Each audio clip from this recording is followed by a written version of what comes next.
Monday, June 11th, 2018. I want to welcome you to Let's Talk Native on the LTN Radio Network. This program breaks all the rules for Native radio. No buffalo speeches, no mystic healing, no special Indian prayers. We tackle the real issues facing Native people. We look back at our glorious and our grave history, a tough look at where we're at now, and a look forward to our ongoing battles for sovereignty and autonomy. Let's Talk Native is produced in association with Iroquois Promotions on the LTN Radio Network, streaming live from the Cattaraugus territory of the Seneca Nation, and also being broadcast and rebroadcast, or simulcast and rebroadcast, on the Gwe, that's CKWE in Tandanega. You can find us streaming at www.ltnradionet.com. And, of course, we are Facebook Live. So, welcome to the show. Got some interesting things to talk about. First off, let me introduce myself. I'm John Kane. I'm the show's host and producer. I also want to thank Kelly McMillan for our setup. She is our studio engineer. And, of course, I want to thank the fine musicians that we opened up with Pappy John's band and Resonation. I've got, if you've seen my post on Facebook, which is kind of my promo for the show, I guess, or the description, I guess. Look, I support the women's movement, and feminists, I think, have been in the trenches fighting for just some of the most important issues that women face. The question that I have, and this isn't even my question. As I told you before, I went to the Left Forum, and during the Saturday evening plenary session, I heard Sylvia Federici speak, and she's a feminist, and she has been very much in the trenches fighting for women's rights. But she raised the issue about motherhood, and she questions whether the fight that feminists took on somehow missed motherhood, and I got to explain it a little bit, because the feminist movement and the women's rights issues were all about career opportunities and the fight that still goes on for equal pay. All of this stuff is really, really valid. Some of it even went so far as to suggest, the women in the military, women in combat, and that kind of stuff. I get mixed feeling about anybody going into combat, but again, fighting for equality in these places. One of the big fights, obviously, that women engaged in, and feminists and people who were supported some of these women's initiatives and women's movement were reproductive rights. Now, and that gave even Sylvia some pause, because she questioned, were there really reproductive rights being fought for, or just abortion? Or just birth control, which is not the same thing as reproductive rights. Reproductive rights would have talked about, well, what rights do you get? Are you fighting for in terms of bearing children, not just choosing not to bear children? And I'm not even taking a position on on contraception and abortion. That's not even the discussion here. And of course, in some of that reproductive rights, there has been a fight for maternity leave, paid maternity leave. But I tell you, that's not nearly the fight that abortion has garnered. The abortion fight. I mean, it isn't as contentious as an issue, and it hasn't been fought for as hard. And I would argue maternity leave is not enough. And this is where I want to go with this thing. We've seen a steady degrading, and this is on native territory and off native territory. So this isn't even a native issue, and we can get into the specifics of our concerns here, because we've frankly follow much of the trends that the society around us have. So the idea of securing and fighting for women's right to occupy the career spaces that men have occupied for since time immemorial has value. But again, I don't think we can ignore the fact that there is something that women can do that men can't do, and that's bear children, give birth. And although a man could raise a child, and whether we could argue whether a man could raise a child as well as a mother. But, I mean, there clearly some nurturing issues. Obviously breastfeeding. There are some things that women can do that men can't. Now, look, a man can stick a bottle in a baby's mouth as easy as a woman can stick a bottle in a baby's mouth. Well, and this gets me a little bit back to the paid maternity leave. If you look, we're going to give women just enough time to breastfeed for a little bit, and then before they come back to work, and the whole idea is to not punish them for giving birth. Well, I think that we have to look at this issue a lot stronger. The degradation that we've seen in our societies, and I'm not attributing it to women going to work. I'm attributing it to there not being a parent raising the child. I mean, let's face it, this generation, or even, the last couple of generations, weren't the ones who turned public schools into daycare centers. And not just public schools. Let's face it, without getting into the whole residential school and boarding school that some of our people were very complicit with. The whole idea of shipping your kids off to have somebody else raise them. So if you got two parents working in a household, neither mom and dad are spending that time with the child. So now, if you look at the studies and you see where are our children today, we've got children that are being medicated for depression. Now, is there a direct correlation between not being raised by a parent and some of these mental health issues that our children are facing? And I'm not talking about the extreme cases of somebody taking an AR-15 to school. I'm not talking about that. I'm talking about the basic struggles that kids are going through right now. And it's really easy for us to complain about our children, right? Oh, this young generation, all they want to do is this, and this. They don't want to be responsible. Well, how responsible to them are we? And so when I think about the fight that women have waged for equal pay, for career opportunities, for all of these things, it's big news that 70% of the women who ran in congressional primaries, at least in the Democratic Party, have won against men who weren't incumbents anyway. I mean, so 70% of women who faced a man in a Democratic primary this year so far have won. So there's a large uptick in the number of women who are going to be on the ballot in American elections come this fall. I mean, and look, we could argue how great a thing that is. The problem is, as we are launching our women into these careers, and women are launching themselves, the role of motherhood is not just taking a back seat. I mean, I'm not even sure if it's on the bus. So, who suffers from all this stuff? I mean, I'm not saying that the families themselves aren't suffering, but children in particular. I mean, I've talked about this before. When you create a scenario where both parents are working, so now you've got two car payments. The cost for a house is. I mean, there was a time you could buy a house for $50,000, decent house. Not anymore.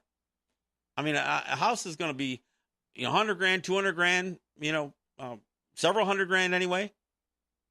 So you've got two parents working to pay for a house and make their car payments, and of course you got two parents working, so you got both parents buying all of the necessities to accommodate that profession, whether it's work clothes and attire, whether it's professional stuff, whether it's office stuff. I mean, I would imagine the wardrobes represent a fairly substantial investment in their work.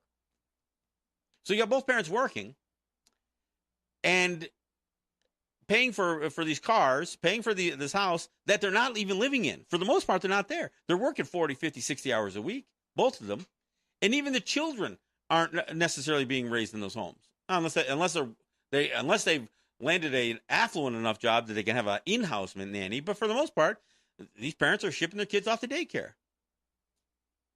And so if all the if the only right that we fought for mothers was maternity leave, and I don't know how many weeks that is, normally, but I mean, look, if you're talking about 6 or 8 weeks,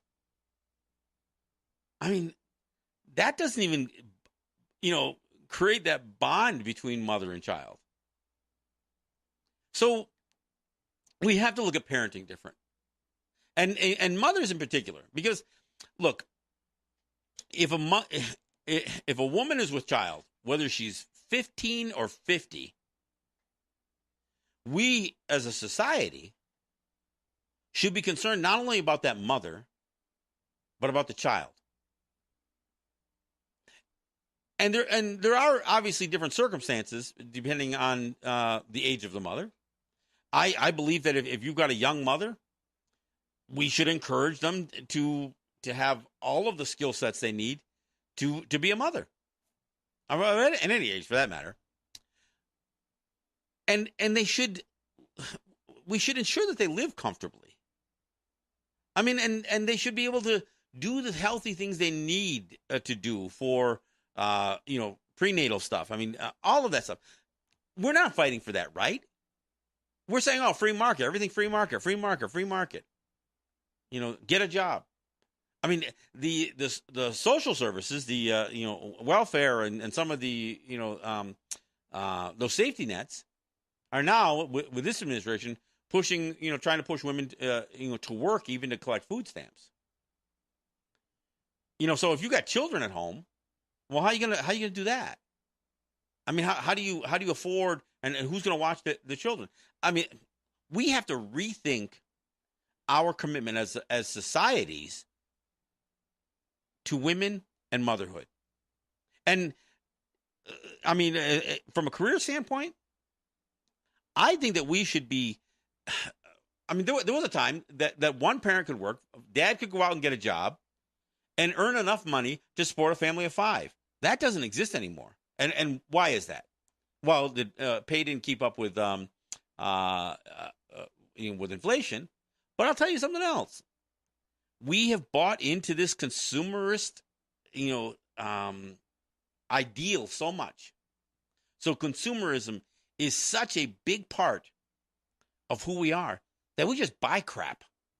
We go out and make a bunch of money so we can buy more stuff, whether it's necessary or not. So we've created an environment that one income can't support a family. So you have to have 2 incomes, and this is where the family breaks down. And because look, the good work that unions did in making sure that we had a 40-hour work week and time and a half for overtime and weekends and vacations and all that other stuff, we poo-pooed all that. So now unions are almost meaningless. And I'm not blaming the unions. I mean, because of union support. How is it that we have not allowed some sort of collective, bargaining collective, in mass standing up to the wealthy overlords? I mean, look, the income disparity is incredible right now. So, I mean, you've got a bunch of people working at Walmart, making minimum wage. You've got, women working as waitresses who make less than the minimum wage.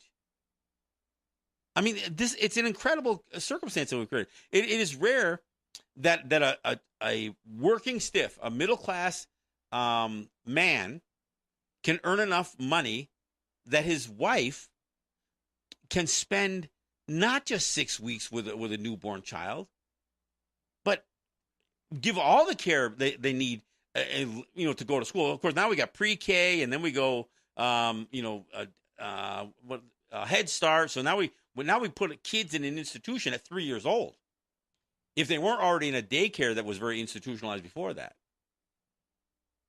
Look, we've got to have a better relationship with our children, and the big part of that relationship starts with the mother and child. We have got to support that, and again, understanding that woman is not going to raise a child forever.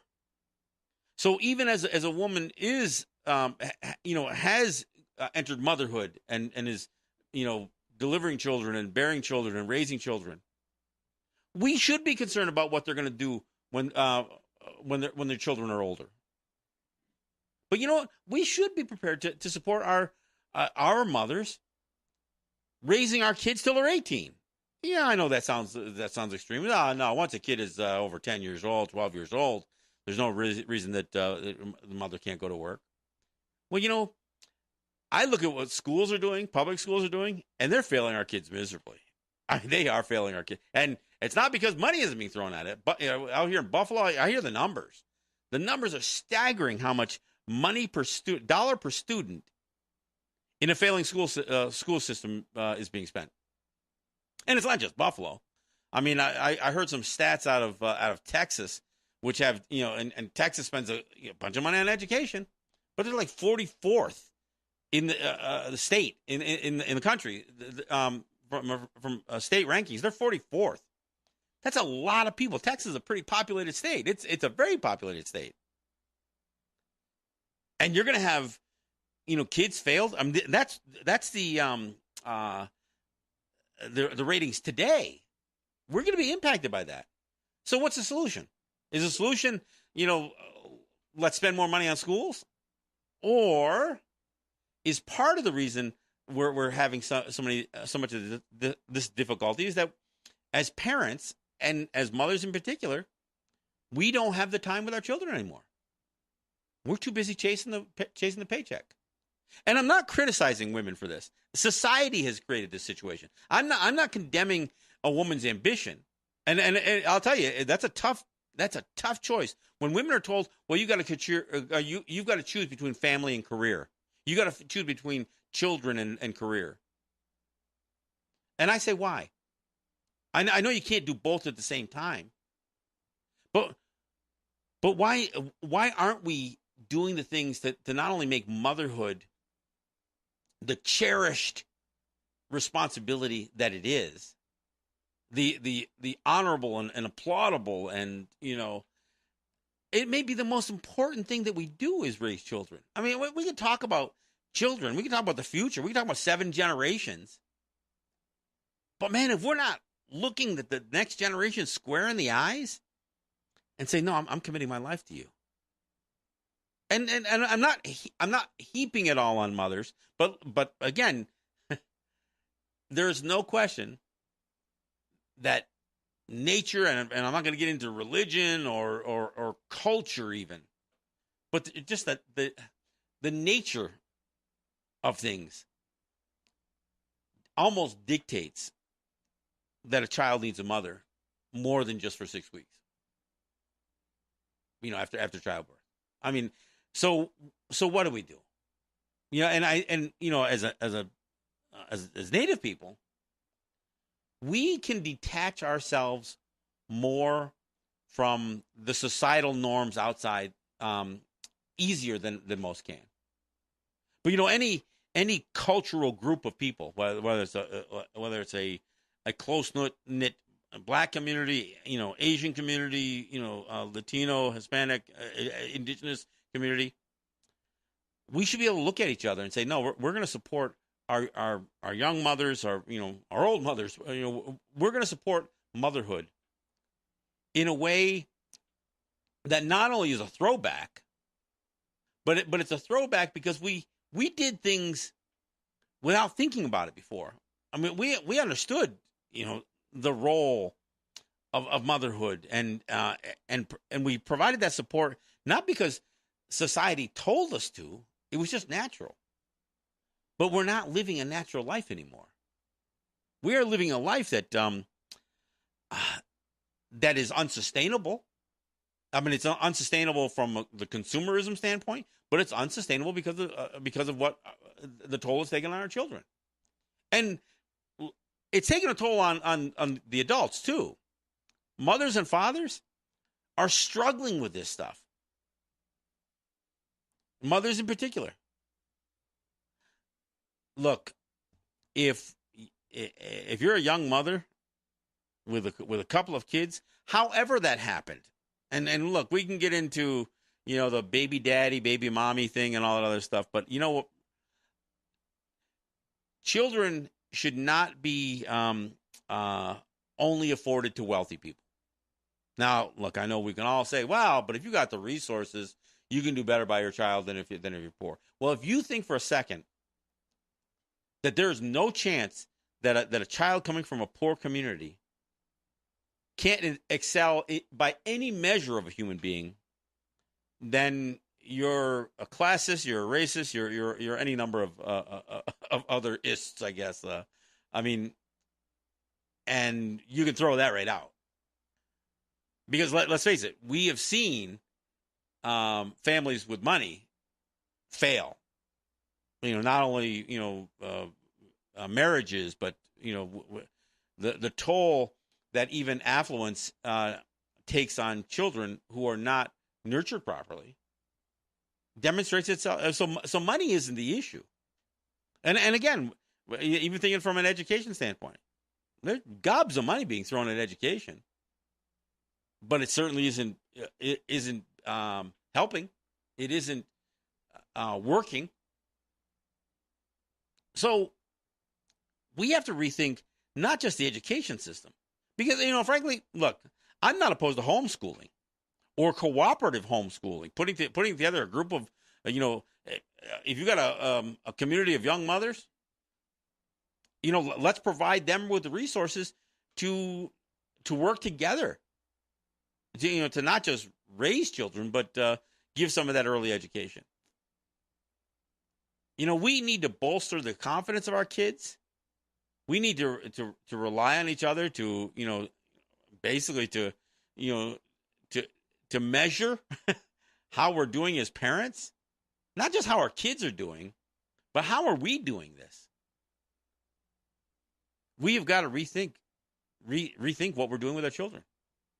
And this is where I go back. I mean, this Sylvia Federici, as she was, and I may be expanding the thought way beyond what she actually said at the Left Forum, because certain things just kind of resonate with me.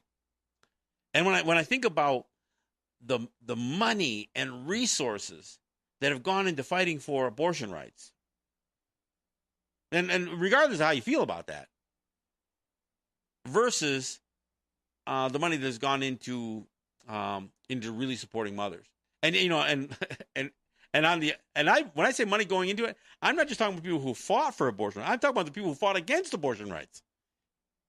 I mean, because let's be clear, all of those evangelical right, folks, all the people, in the Republican Party who vow to end abortion, they're not doing a damn thing to help mothers. They're saying, no, you got to deliver that child. And once that child's delivered, don't you think we're going to pay you, give you food stamps? We're not going to give you welfare. So you want to condemn, this would-be mother, oftentimes to poverty. So, I mean, what I'm suggesting is probably pretty bold. I'm saying, look, we need to throw money at mothers. We need to throw money at that, and resources at that incredible responsibility of raising our children. I remember a few years ago, I don't know if it was Carl Reiner. I don't know. There was one of these entertainers who you wouldn't necessarily think would have been involved in this initiative. He talked about trying to do, create something that would support children in a big way from birth to 3 years old before they went to school. And, I say, why end there? But the reality is, there are many people in the education field who can look at a kindergarten class and know the kids that have been deprived and that are going to struggle. Not because they're not bright, but they're going to struggle because they've lived a deprived life. And I'm not just talking about poverty. I mean, it could be, deprived that nurturing, deprived any number of things. So why don't we do more to support? I mean, instead of telling a young mother or a mother of two or a mother of three, no, you got to get off your ass and go to work. How about let's make sure that those children are being raised properly. And I'm not saying it to condemn the mother. I'm saying to support the mother. this whole thought process, and I'm not saying that it came solely from listening to this feminist speak at the Left Forum, but it has captured my my imagination. It's captured my attention. And I look around. I can see in not just in our native communities, but all over the place. I see what women are going through. And when I see somebody who is looking for a babysitter for daycare, and look, there's a role that grandparents, and I'm a grandparent, and I play a role. My wife and I, Brenda and I, we play a role with we have 9 grandchildren, and they've had, our undivided attention many, many times over. But, we still can't replace the mother and father.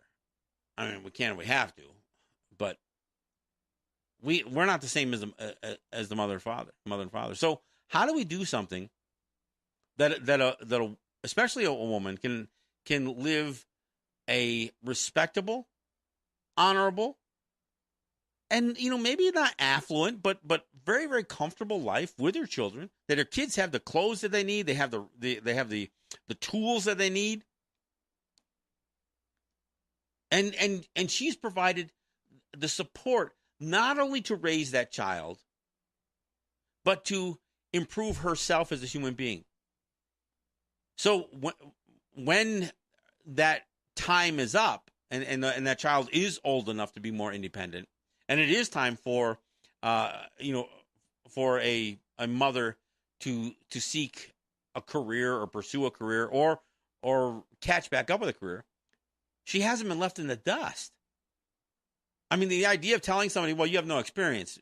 Well, I've been a mother for, I've been raising my children for 10 years. And that's looked down upon.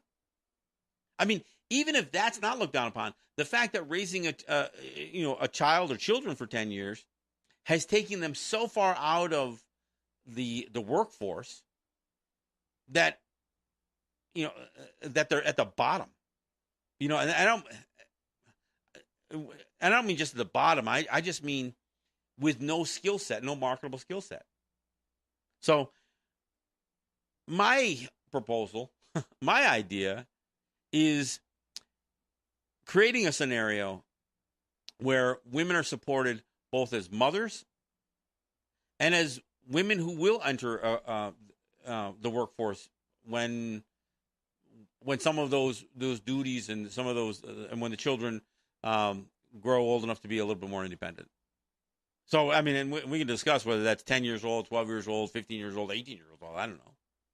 But it is a travesty.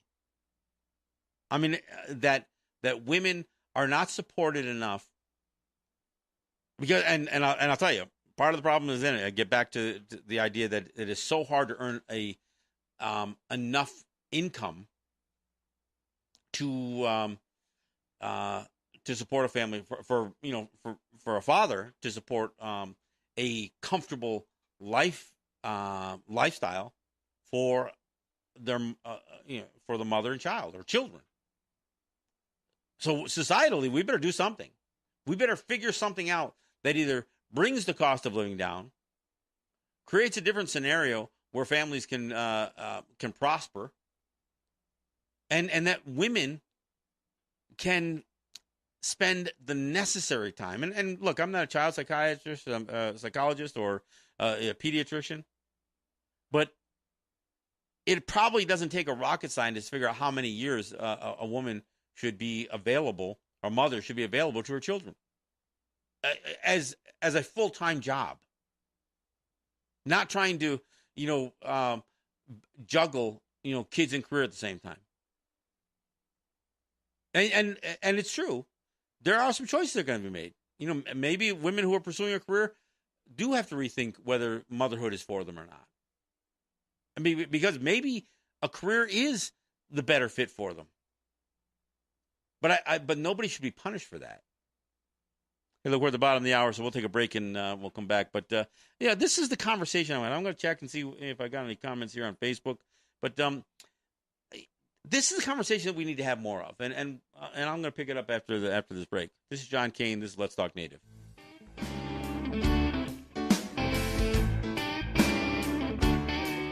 Come on, come on, come on, come on.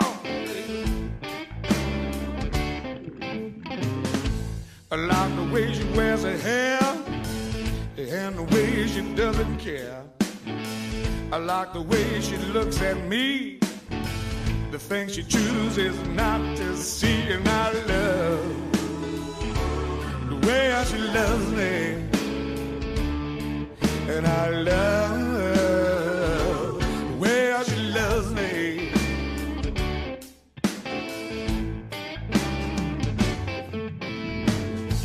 I like the way she walks that walk. I like the way she talks that talk. I like the way she moves her feet when she hears that blues backbeat, and I love the way she loves me. Yeah, and I love the way she loves me.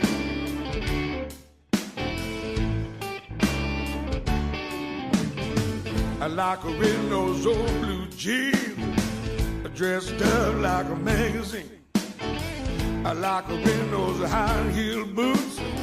I really like her birthday suit, and I love the way she loves me. Yeah, yeah, yeah, yeah. The way she loves me.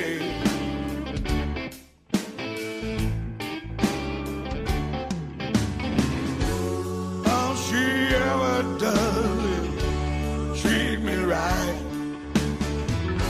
She don't like to fuck, and she don't like to fight. She let me know when I've had too much wine. She's a strong brown woman, and she keeps me in line. Yeah.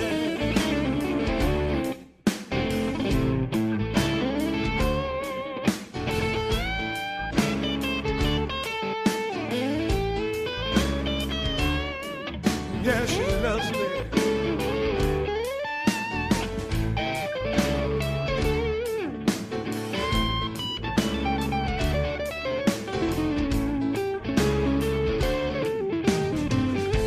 I like the way she treats a man. All right, thanks for coming back. Let me go ahead and thank my sponsors. I want to thank Ross and Holly John and the RJE family of businesses.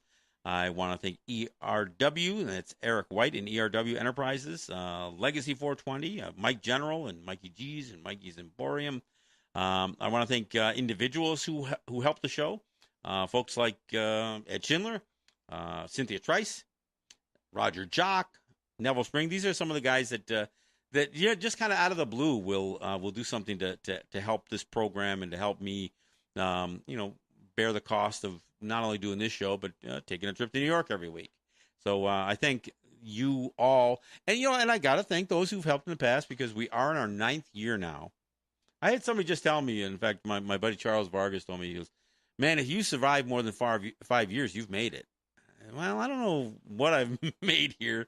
At any given time, I don't know if I've got 20 listeners or 200 listeners. I probably, more than that in New York, I would hope. But, I know the message that I have and the conversations that I try to have are the conversations we need to have. And what I'm talking about here today is something that is very, very important, that isn't talked about, isn't given the credit that it should be. But, hey, also I want to make sure that I thank Unity Stream and Apache RadioNet for providing our streaming. I want to thank CKWE for both their simulcast and rebroadcast of the show. I also want to thank some of the internet networks, Netroots Radio, Real People's Media, Indigenous Resistance Radio. I want to thank you all for carrying Let's Talk Native on your networks. I want to thank all of you who share the show. Donna Van Boyle, my wife, Brenda. And I know many of you share it as the Facebook live stream, and I appreciate that. But several of you, many of you, share our SoundCloud audio and our YouTube videos, and I appreciate that too. Look, we're gonna do some things here try to mix things up a little bit. Maybe create a couple of other mediums for getting our show out there. I know I want to get back in our video studio and do a couple of those shorter videos on a number of topics. But maybe, I don't know, maybe I'll even dust off my old blog that I used to be so dedicated to before I got into radio. Use that and maybe revamp a website so it's easier for people to not only access the show, or shows I should say, because there's this show and the show in New York. But I want to do more, and I want it to be as easy for people as possible to even they're just picking up bits and pieces of some of the conversations that we try to have here. So we're going to do that. All right. Look, if you question some of my earlier comments about the lack of the fight for motherhood, let me give you not just some historical issues. I mean, one of the things that is hitting a lot of news now is this idea that the Trump administration is trying to have this zero tolerance towards people coming across the border, and they're really being aggressive about separating children from their parents. And then they're saying, well, if they committed a crime, then if you commit any crime, then you're going to go to jail and you're going to be away from your kids. So these people should know better.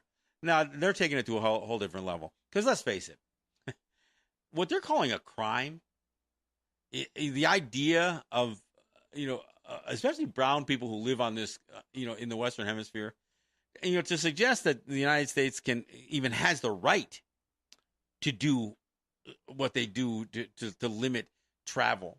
I mean, it's the arrogance, of a Eurocentric, a white-centric, population, with this notion of zero tolerance towards brown people, who are just trying to improve their lives. I mean, it's absurd on a bunch of levels. But in this debate about children being separated from their parents, and let's be clear here, we're not just talking about children, we're talking about motherhood. So the very act of taking children away from their mothers in particular is an attack on motherhood. So this is something that's current, but this isn't brand new. Anybody thinks, oh, this is a huge step for the United States to take. This is not American. And I said, look, it is American. It's exactly American. It fits right in with residential schools, the 60s swoop where Native kids were stripped from from their parents, and again, their mothers, they were taken from their mothers. What do you think black children born into slavery had? What do you think happened to them? No, the idea of messing with mothers and motherhood and child rearing, childbearing, that there's a long history of that for the United States. But it doesn't just stop there. I mean, because what many of our women went through wasn't just the idea as children being taken from their mothers, but there was a policy the United States had of sterilization of our women to make sure our girls would never grow into mothers. Yeah, I mean, that happened. And it happened for a long time. And you know what? The idea of ending somebody's childbearing ability isn't something that it's not that old, folks. There are people today who are pressured into having their women who are pressured to having their tubes tied by the government. I mean, almost to the point where, look, if you're gonna collect social services, you're gonna do this, you're gonna do that, then you gotta stop. You gotta stop having children. And the best way for us to stop you from having children is to do it with surgery. That still is going on. I mean, this isn't. I mean, so again, where were the feminists fighting for motherhood? So when you're making this argument about fighting our bodies, or we have the right over our bodies, and that is really about an abortion fight, not as much about the fight for women. Look, if you're a woman and your body is able to reproduce, 4 or 5 children without taking its medical toll on you, then that's great. I mean, let's support somebody who's willing to be a mother and willing to do that. Let's not punish them, and let's not discourage it. Look, we need future generation, folks. Now, look, I understand that the world does have a population issue, and I think we have to be. We should be somewhat responsible in how many children we're willing to bring into the world, and we should try to do it within a scale that that we can provide the best for our children. And I'm not just talking about financially. I mean just time and patience and mental health and all that other stuff. I mean, I think the idea of trying to have a dozen children is that sounds absurd to me. I got 9 grandkids, and when I have them all together, that's a pile of kids. Let me tell you. My son's got 4 children, a set of twins, and 2 boys older, 6 and 8, and that's a crazy household just with 4 kids in it. But we have got to change the way that we view child rearing, raising our children. We've got to change the way we view it. And obviously the most viable resource for raising children is a mother. I'm not saying it's the only one. I'm not saying stay-at-home dads can't do this. I mean, they certainly can. They can't give birth. They can't breastfeed. They can't provide that what I think is still a necessary mother-child relationship or bond that has to follow birth. But men can be stay-at-home dads. The problem is we need somebody to stay at home with children. And again, I think the education system is failing our kids. And we live in a technology age where it is so easy to pull up a program. Download, curricula for your kids. I mean, look, if I could do it all over again, I would love to rethink this idea of what raising our children was about. But I know people who do it. And the whole idea of homeschooling had this like negative connotation, like it was weird or creepy or something like that. No. I think we got to rethink this thing. And I'm not saying it because of, school shooters but when you consider everything that we put our kids through in terms of, this fierce competitiveness that goes on with everything from peer pressure to, not just grades and sports and all that other stuff. Look, and I'm all for, I fully support the idea of sports programs. And there should be ways, and I think there are ways, that if you're homeschooling your kid and your child wants to play sports in a local school, figure that out. But I think we've got to rethink all of this stuff. And again, as a Native person, I think that we should take a uniquely Native, culturally appropriate approach to how we're dealing with our mothers and how we're dealing with our children. I think shame on us for doing what the outside society is doing, trying to condemn our women to balance their placement in the workforce with raising children. Shame on us, because we're doing the same damn thing they're doing out there, and it's taking a toll on our kids. And hey, our kids are suffering.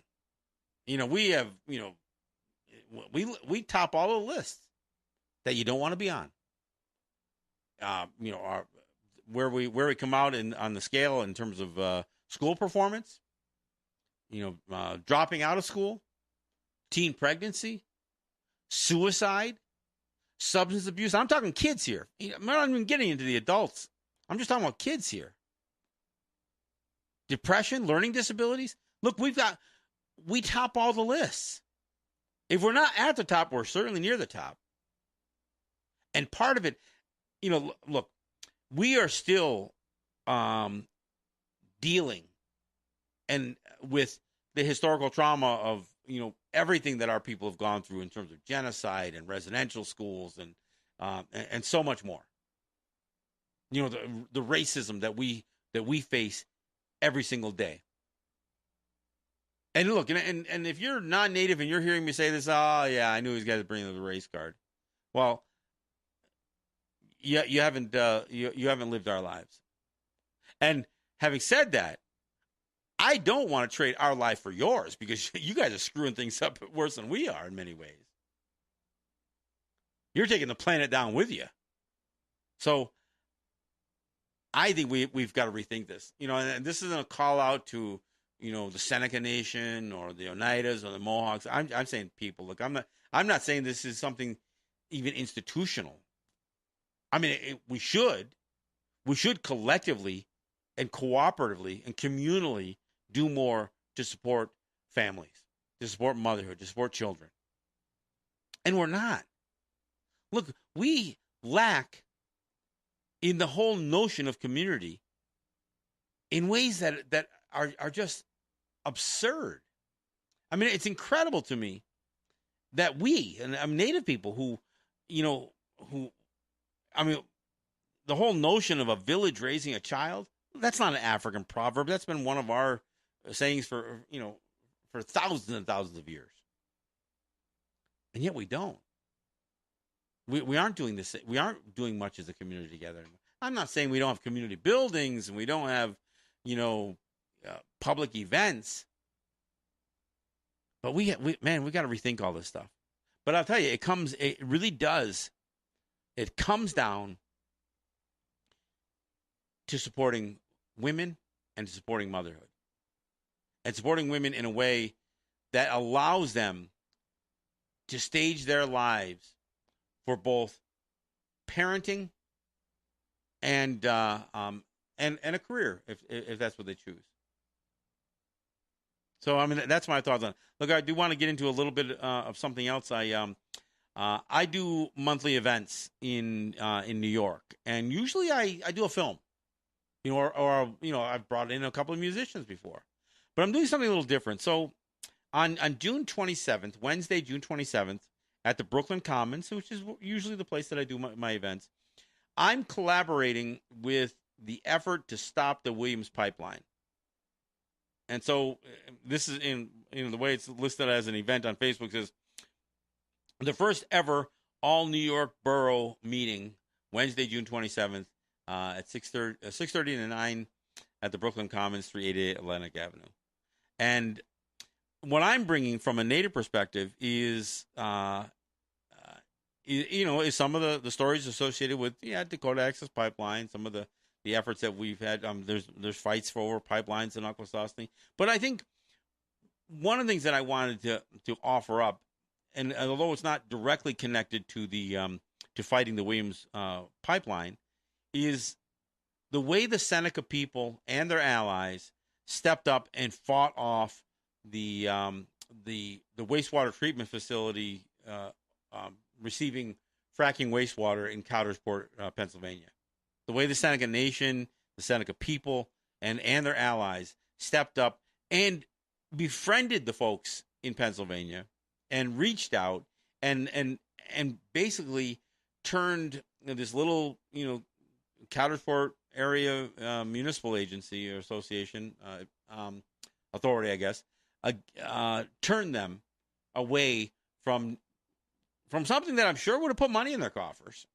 The idea of trying to convince a small municipal authority to not take the bait, not take the money, because what is being asked of you has too many unknowns. The idea of receiving, hazardous material into your wastewater treatment facility that ultimately will be discharged into the Allegheny River. That fight. And I watched it really unfold on Facebook. I didn't, I go to New York every week, so I wasn't available to be among the people in down there at Coudersport. So I wasn't able to be there. But you know what? I do appreciate the work that you guys did, and I think people need to hear that story. I think they need to hear exactly what you know what transpired, what played out, and how there was success, and that success um, is noteworthy. And I think anybody who's waging a fight, waging a battle against natural gas, against pipelines, against oil exploration, gas exploration, anybody who's waging that fight anywhere should know the story. They should know what the success that the Senecas had in shutting down that effort. And look, the people who are from here in Cattaraugus know the story. But for those of you who don't, look, the players in this thing were pretty significant. You had the Pagulas. You had the owners of the Buffalo Bills, the Buffalo Sabres, and the Buffalo Bandits, the lacrosse team here in Buffalo, that were really the hydrofrackers. I mean, that's where he made his money. That's how he was able to acquire these teams. He made it from hydrofracking. He made it from natural gas, the same thing that they want to pump through these pipelines. So taking on what many people think is the hometown hero, although he's not really from Buffalo, he's really from Pennsylvania. But the idea of taking on the Pagulas, Terry and Kim Pagula, who are pumping millions into Buffalo, the Inner Harbor and Canal Side, all that stuff, and obviously stepped up to purchase the Buffalo Bills when Ralph Wilson passed away. I mean, look, the idea that we had to take on, or the people had to take on the Pagulas, some of the biggest money in Western New York. They were significant players. And you know what? The way the story went, Pagulas they bailed on this thing. They didn't get beaten. They changed their minds because of the effort that was put in there. So I want to bring that story as much as I can to this event at the Brooklyn Commons, 388 Atlantic Avenue in Brooklyn, New York. That's Wednesday, June 27th, between 6:30 and 9 p.m. There's going to be some workshops to talk about how what resistance is going to look like. There's going to be plenty of updates, but this is about bringing the 5 boroughs of New York together and a native voice and a native perspective. So, Shawnee Rice and I from Let's Talk on WBI will be there, but we're gonna talk about what the Senecas accomplished here and what the folks here did in their own battle. I mean, this was look. We pick our fights, right? And there's not like there aren't pipelines running through here, even through Seneca territory. Not new ones. I know they've been upgrading some of the old ones, but these are some of the conversations that people have to hear. We could talk about the fight at up at Standing Rock, but we didn't win that fight. The people didn't win that fight. The oil companies got their way, and they got their way, especially with Trump, the Trump administration coming in. But I mean, that was built during the Obama administration, so let's be clear there too.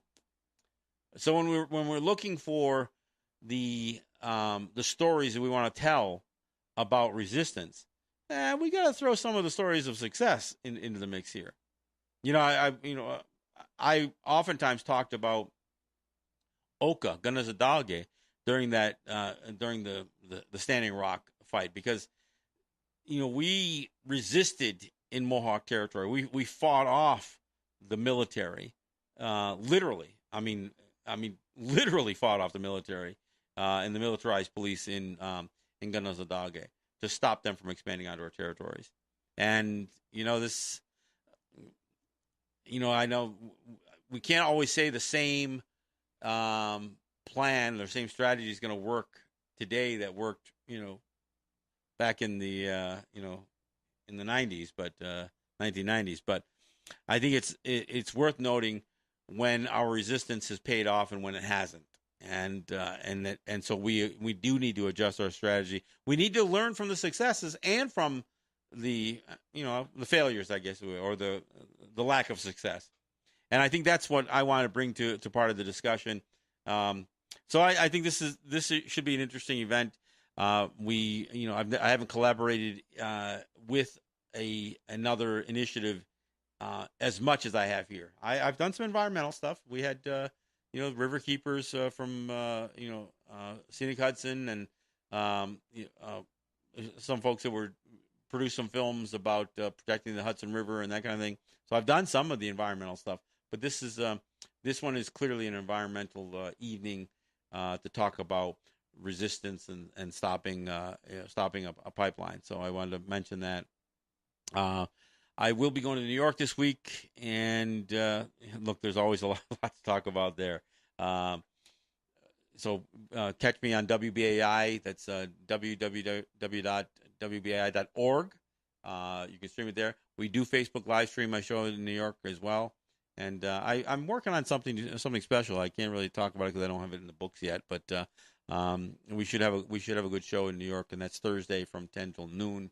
And of course, then we'll be back here on Friday. Look, I want to thank those who listen to the show and share the show. It is really important that some of these conversations, and the conversation that I hope I hope I sparked an interest in a few people. And look, I haven't talked a whole lot about motherhood. I've talked about women's issues, missing and murdered Indigenous women, and some of those other women's issues. But I don't know that I've given the attention to defending the lives that we need to prepare and secure for our women as they're raising our children. And I think we've got to take a completely different look about who is raising our children, and if we shouldn't be punishing our women for choosing motherhood, or even if they didn't choose motherhood, if they became mothers by accident, however that happens. I think we should view a pregnancy as an opportunity for one of our best to be born, because that's the opportunity that we have to pursue, and we have to realize that every child is an opportunity for has an opportunity for greatness if we help that to happen, and whatever that means, and however you judge success or greatness. But I think we should treat every child with the same and give them every child the same opportunity, and that opportunity has to start by giving their mothers the opportunity to be good mothers. So I want to thank you for listening to the show. Carry on the conversation. I'll look forward to some of the feedback on this, and maybe we'll pick up the topic another time. This is John Kane. This is Let's Talk Native. I want to thank you for listening. Yahweh.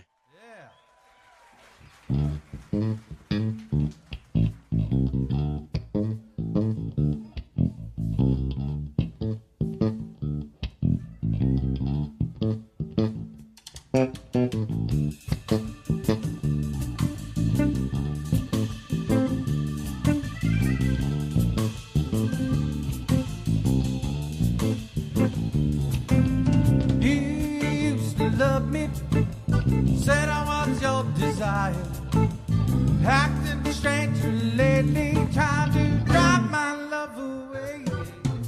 I'm cutting out on you, baby. Girl, I'm going back up the line.